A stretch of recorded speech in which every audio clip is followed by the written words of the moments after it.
Eh bien, chose surprenante, ça ne va pas tout seul.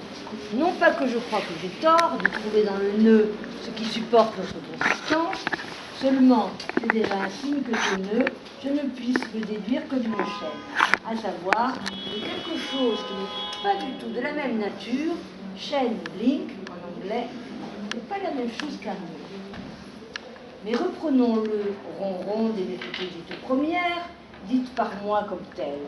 Il est clair que l'ébauche même de ce qu'on appelle la pensée, tout ce qui fait sens dès que ça montre le bout de son nez, comporte une référence, une gravitation à l'acte sexuel, si peu évident que soit cet acte. Le mot même d'acte implique la polarité active-passive, ce qui déjà est s'engager dans un faux sens.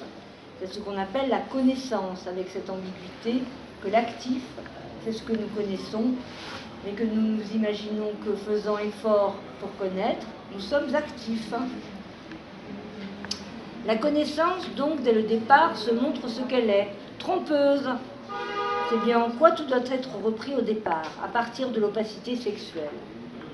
Je dis opacité en ceci, c'est que, premièrement, nous ne nous apercevons pas que du sexuel ne fonde en rien quelque rapport que ce soit. Ceci implique, au gré de la pensée, qu'il n'y a de responsabilité, en ce sens où responsabilité, ça veut dire non-réponse ou réponse à côté. Il n'y a de responsabilité que sexuelle, ce dont tout le monde, en fin de compte, a le sentiment. Mais par contre, ce que j'ai appelé le savoir-faire va bien au-delà, et y ajoute l'artifice que nous imputons à Dieu, tout à fait gratuitement, comme Joyce y insiste, parce que c'est un truc qui lui a chatouillé quelque part ce qu'on appelle la pensée. C'est pas Dieu qui a commis ce truc qu'on appelle l'univers.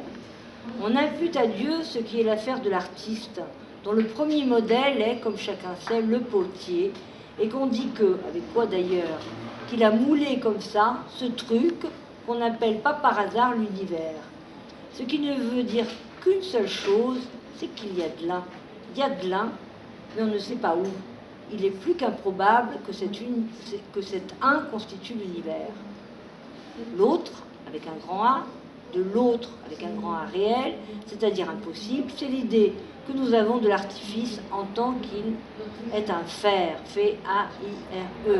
Écrivez pas ça, faire, F-E-R. Un faire qui nous échappe, c'est-à-dire qui déborde de beaucoup la jouissance que nous en pouvons avoir. Cette jouissance tout à fait mince, c'est ce que nous appelons l'esprit. Tout ceci implique une notion du réel, bien sûr. Bien sûr qu'il faut que nous la fassions distincte du symbolique et de l'imaginaire. Le sans l'ennui, c'est bien le cas de le dire, vous verrez tout à l'heure pourquoi, c'est que le réel fasse sens dans cette affaire, alors que si vous creusez, enfin, ce que je veux dire par cette notion du réel, il apparaît que c'est pour autant qu'il n'a pas de sens, qu'il exclut le sens, ou plus exactement qu'il se dépose d'en être exclu, que le réel se fonde.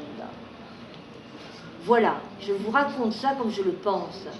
C'est pour que vous le sachiez que je vous le dis. La forme la plus dépourvue de sens de ce qui pourtant s'imagine, c'est la consistance. Rien ne nous force, à imaginer la consistance. Figurez-vous, ouais. J'ai là un bouquin qui s'appelle Surface and Symbol et qui ajoute que c'est une étude, il faut bien le savoir, car sans ce sous-titre, comment le saurait-on, qui ajoute The Consistency of Chain Choices Ulysses par Robert et Adams. Il y a là comme quelque chose, comme un pressentiment de la distinction de l'imaginaire et du symbolique. À preuve, un chapitre où, après avoir intitulé le livre Surface and Symbol, un chapitre tout entier qui s'interroge, je veux dire qui met un point d'interrogation sur surface hors symbole. Surface ou symbole? La consistance, là, qu'est-ce que ça veut dire? Ça veut dire ce qui tient ensemble.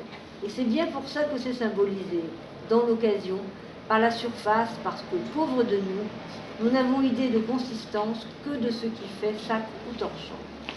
C'est la première idée que nous en avons. Même le corps, c'est comme peau retenant dans son sac un tas d'organes que nous ne sentons. En d'autres termes, cette consistance montre la corde.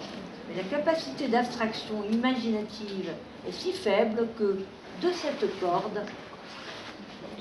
corde montrée comme résidu de la consistance, que de cette corde, elle exclut le nœud. Or, c'est là-dessus, peut-être, que je peux apporter le seul grain de sel dont, en fin de compte, je me reconnais ce responsable. Dans une corde, le nœud est tout ce qui existe, au sens propre du terme, tel que je l'écris, est tout ce qui existe à proprement parler. Ce n'est pas pour rien, je veux dire, ce n'est pas sans cause.